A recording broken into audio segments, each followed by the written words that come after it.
right, Mr. DeMille, I'm ready for my close-up. Are we live on that net of the internet thing? Hello, Mrs. Dratkin.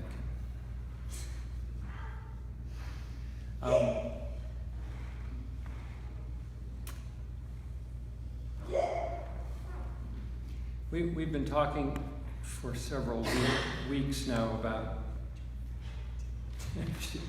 several years now, several decades now, about the same thing over and over and over again. Sometimes I feel like a parrot.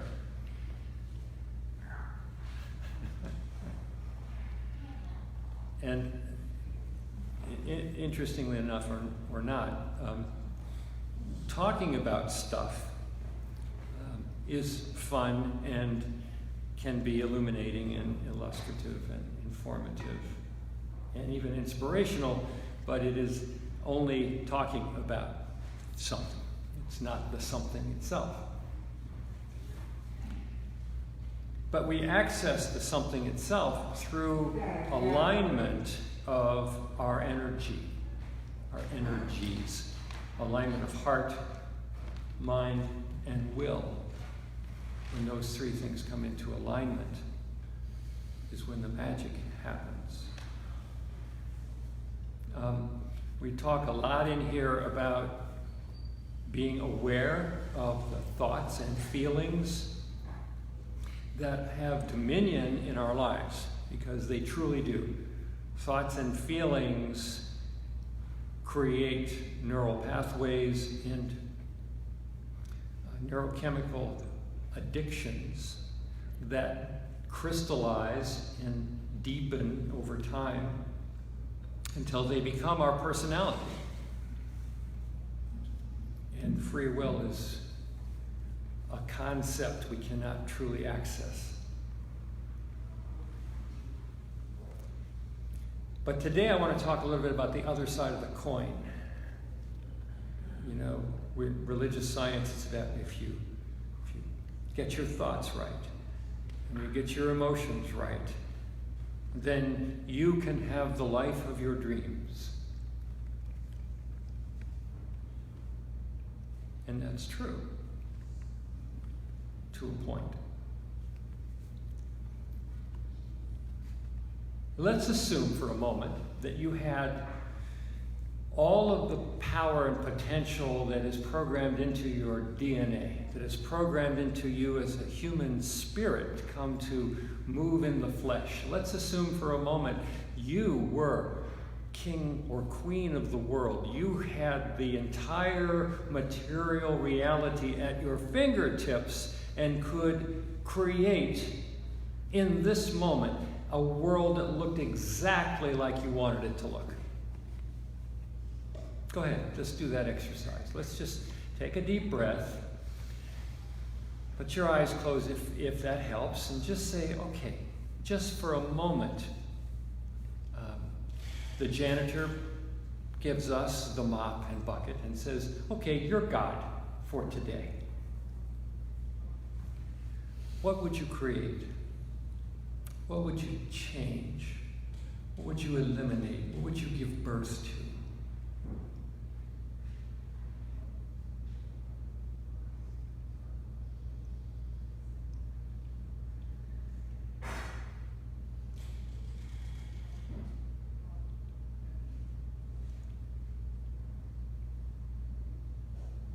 And also keep one eye on the feelings that you have when you imagine these things.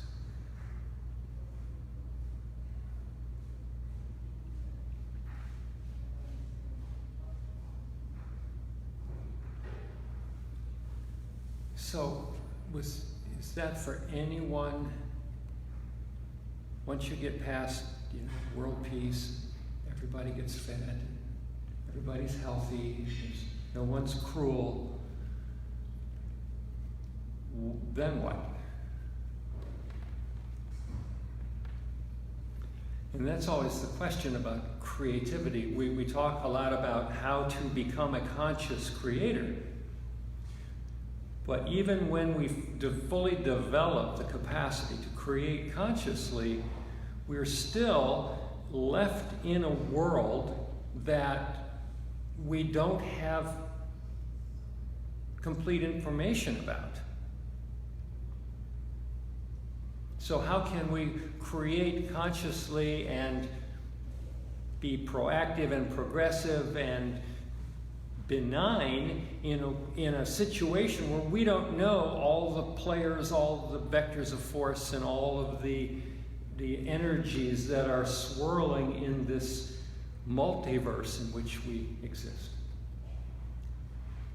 And of course that brings to mind the ancient story that we've told in here many times about the long ago and far away, the farmer that had a farm, and he had a couple of pigs, and he had some chickens, and he had a garden, and he had a horse. And the horse was the main engine of. The horse got filled with spirit, kicked the fence down, and galloped off toward the horizon. In the morning, the farmer got up, saw the damage to the paddock, to the fence, and realized his horse was gone. His neighbor wandered over about that time and said, "Oh, looks like you lost your horse. What an awful thing."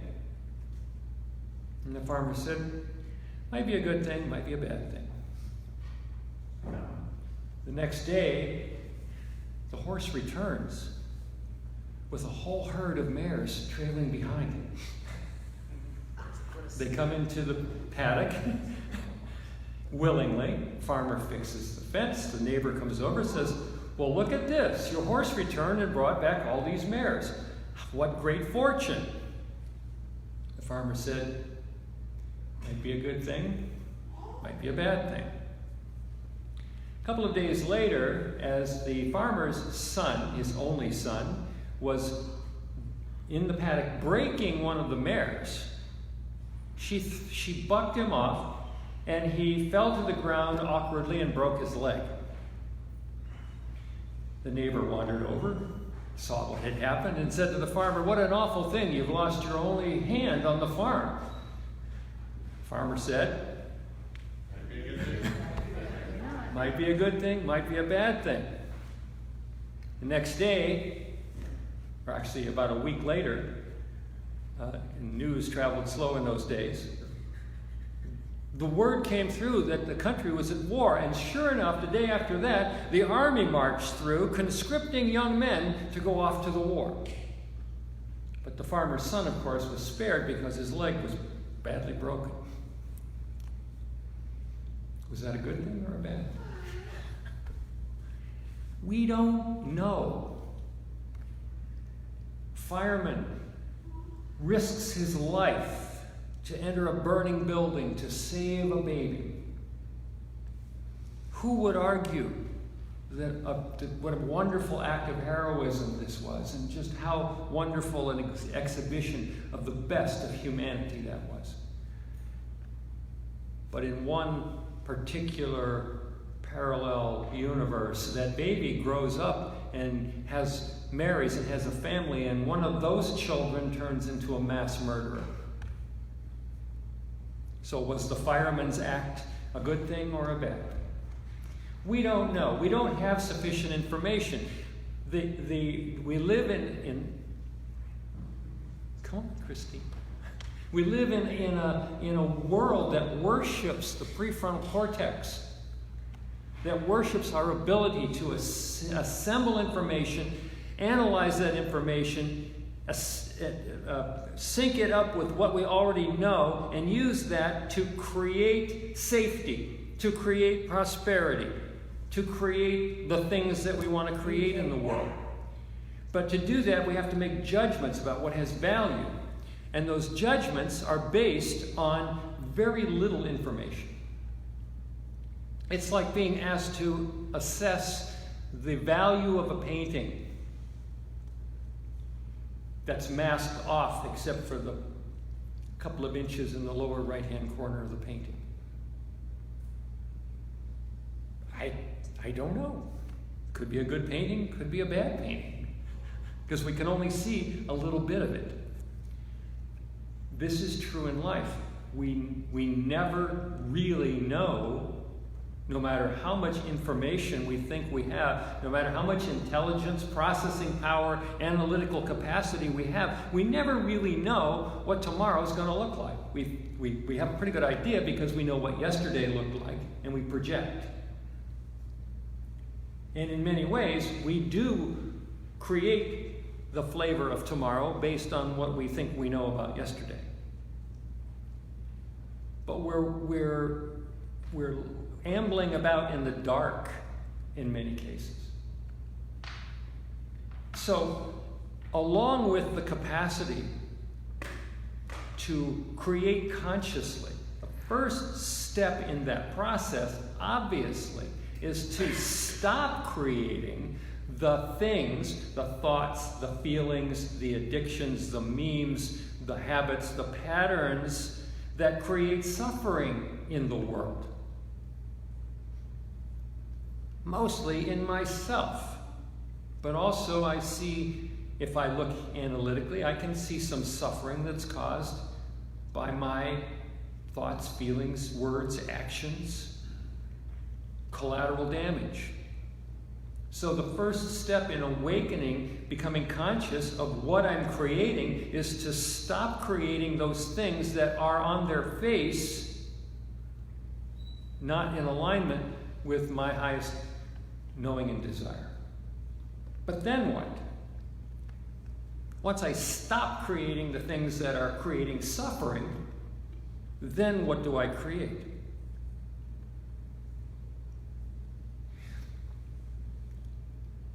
When,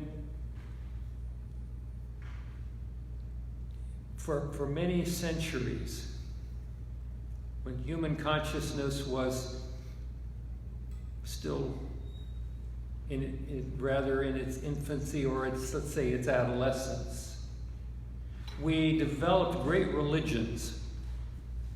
And these religions got great traction around the globe. The Abrahamic religions, the Eastern religions, the indigenous religions. There's almost nowhere on the globe you could go 500 years ago and not walk into a world where there was a religious construct that defined the activities in that world. Why was that? What was the value of that? Well, it was a socializing force, but it was also, it came out of the instinctive human understanding of how in many ways puny we felt in a great, large, unknowable, dangerous world. And so we subscribed to a surrendering of the need to be in control to a higher power. In all religions, they describe, not all religions, but most of the religions describe some being very human-like in its form, or in some cases multiple beings, somewhat human-like in their form, that were running the show. And so we could go, I don't have to be so concerned about everything I say, do, and think, because God will take care of it. And that's how these religions served us, because they taught us devotion and surrender. Now, we can argue all day about the validity of the stories those religions told in terms of the nature of God, the nature of the universe, but we can't argue with the fact that learning devotion and surrender have great value. Embodying that has great value to humans. And I know that all of you, or most of you, have had moments of devotion and surrender in your life and know what that feels like. Know how empowering and relieving it is at the same time. So, what's going on here? It's appreciation of the great miracle of our lives.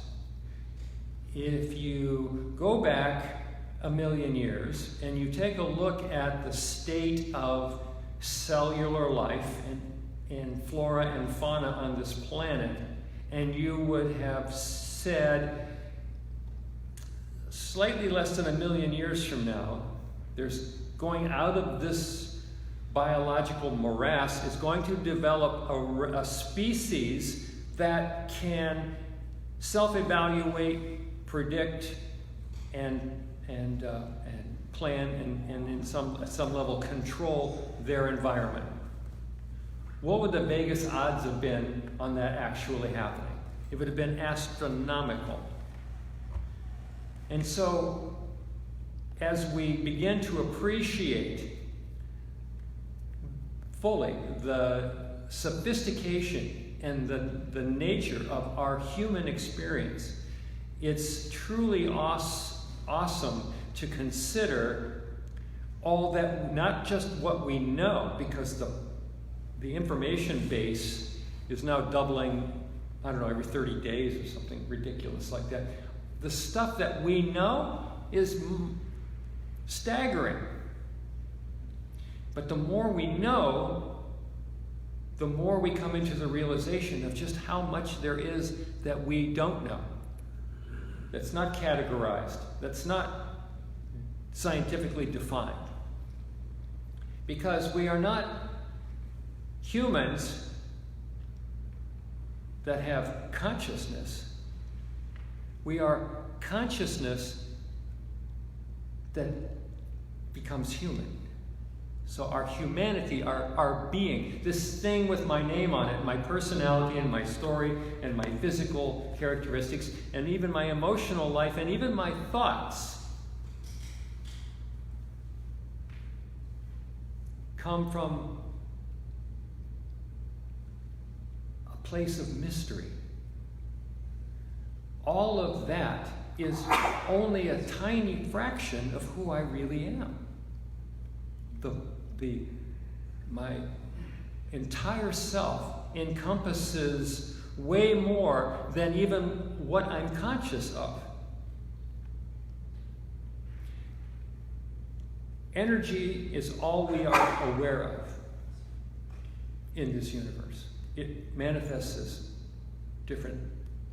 in different ways, but we're only scientifically aware of energy. But we're dimly aware, at least, of more than the kinds of energy that we can measure with scientific instruments. And that's the awareness and the consciousness that we are.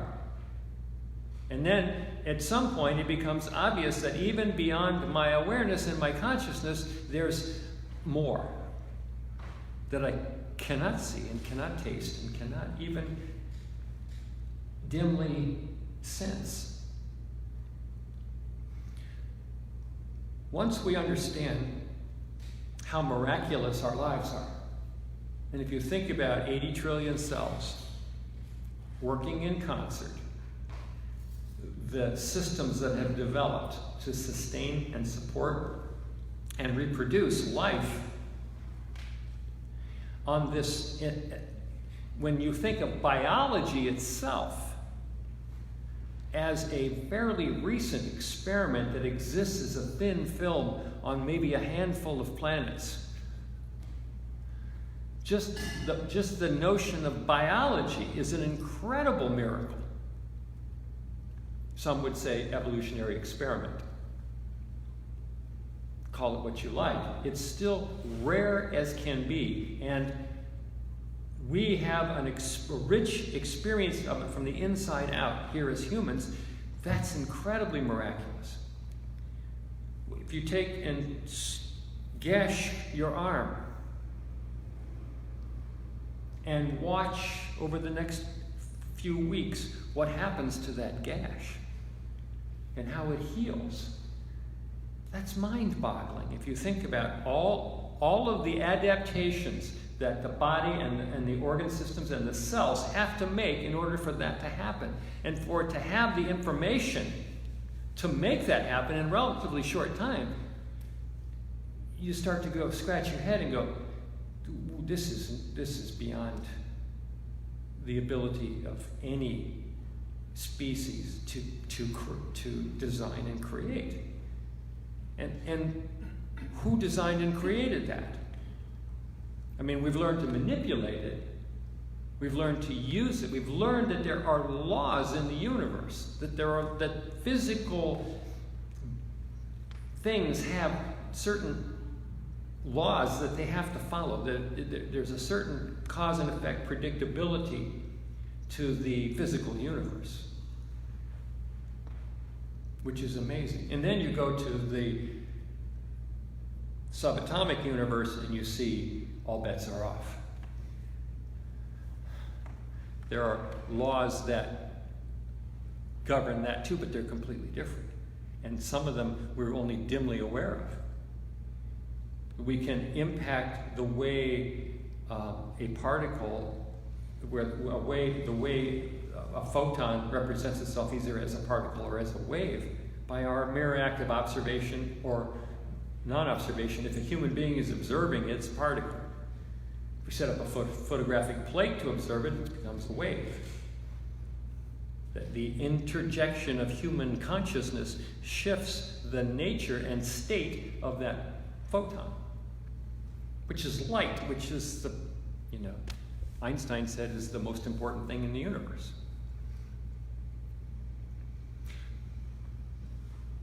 Bhakti yoga is the yoga of devotion. And if you've ever been in a situation where it be Allah, Jesus, Buddha,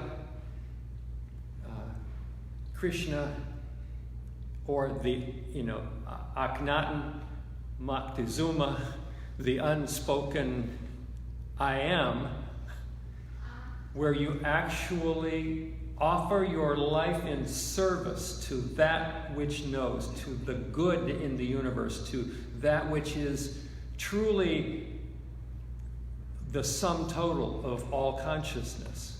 If you've ever been in that situation, you know what I'm talking about. The transformative nature of devotion. Now, some of us have been burnt by that, so I can see already your jaw's starting to tighten, your sphincter's starting to tighten, because we're talking about giving up something of myself to another, and when we do that, we're asking to be burnt, because we've all been burnt. And why do we get burnt? Because we give it to another human being. Human beings are imperfect. Like I said, we don't even know enough to make rational decisions, so how can you trust a human being to handle your heart with care? And we give it to religious symbols, and then something about the trappings of that religious symbol feels like betrayal to us, and we get burnt again. So what I'm calling attention to at this point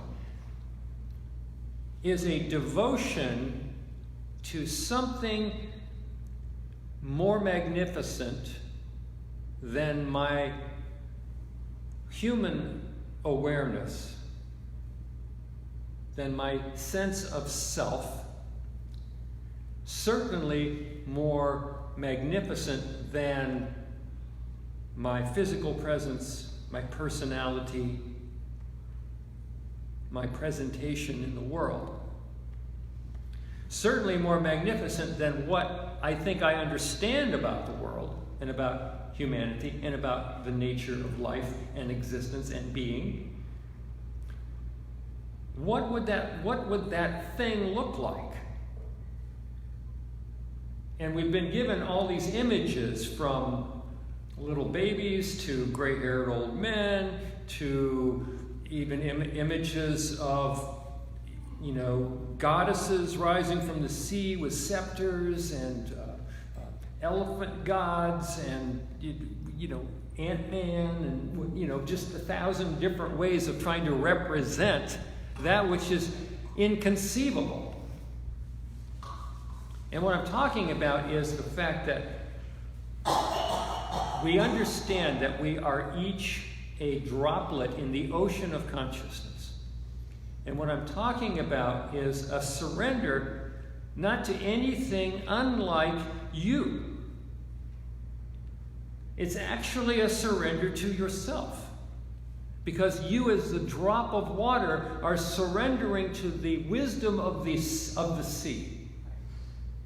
Surrendering to the wisdom of the ocean.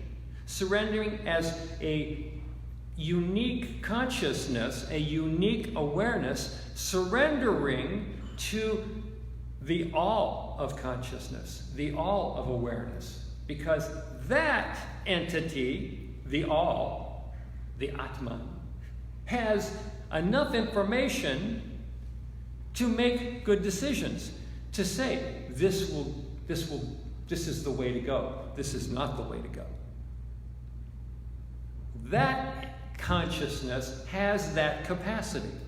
And we know this because when we are able to completely subdue the addictions of the mind, brain, body alliance, when we're able to surrender those addictions to the higher will of consciousness, of I am, of that which is the universe, that which has created the universe and continues to create the universe consciously, when we surrender to that, we instantly get a neurochemical reward. It's called bliss.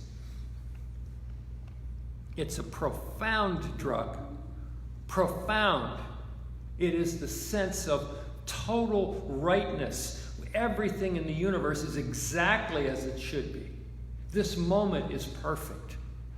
The next moment is looked upon with perhaps some anticipation because it's just going to be another moment of this perfection. Or maybe you don't even need to look forward to the next moment because this perfection is sufficient unto itself. And there are those that would say, yeah, that's all well and good, but that's just another drug. That's just another escape. That's just another form of self-medication. It can be, but not at its essence, not at its core, not when it's truly engaged, when the personality is truly not destroyed, but placed in a position of subservience to that which knows. And not a groveling subservience, an honoring, grateful subservience to that which knows.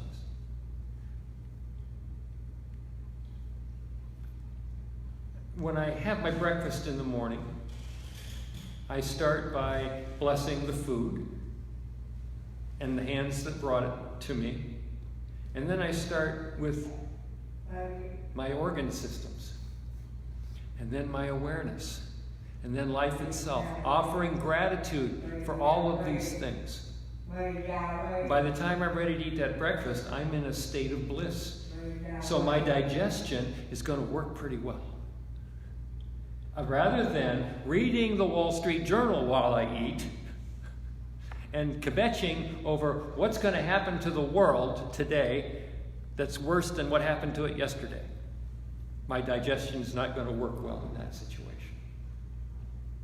So this has practical applications, but it's way, and the practical applications go as far as you can imagine, because as we become more competent in our ability to, in the moment, understand the kinds of energy signature, thinking, feeling, being that we need to come into alignment with to create consciously, it is also essential, in order so that we do no harm, to come into an alliance, a communion with that great heart of the universe, the heart and mind of the universe that knows exactly what is appropriate action or inaction, thought, speech, being in each moment.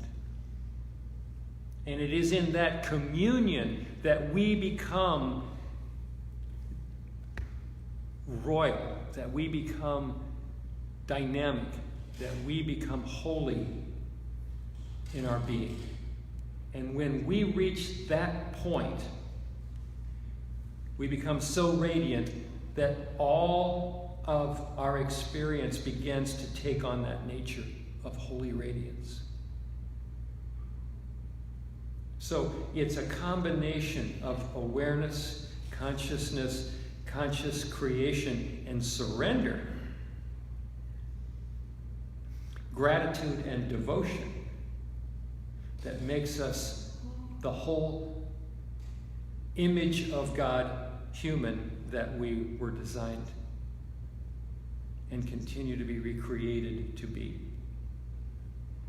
And when one of us reaches that state, when one of us in the room gets to that state, guess what happens to the rest of us? Yeah, we're all connected. There's entanglement here. There's quantum entanglement. So when one of us progresses, when one of us has a moment of breakthrough, when one of us finds a way to achieve that fully awake, conscious, but blissful state of awakened surrender, the magic show, the curtain comes back from the magic show, and we recognize this is not magic, this is the nature of truth, the nature of reality. And our world is transformed. So, along with our work of becoming more conscious about the things we don't want to create and we don't want to sustain, let us also develop a practice of surrender and gratitude so that we can replace those things with truly divine intention. And good night, Mrs. Drapkin, wherever you are.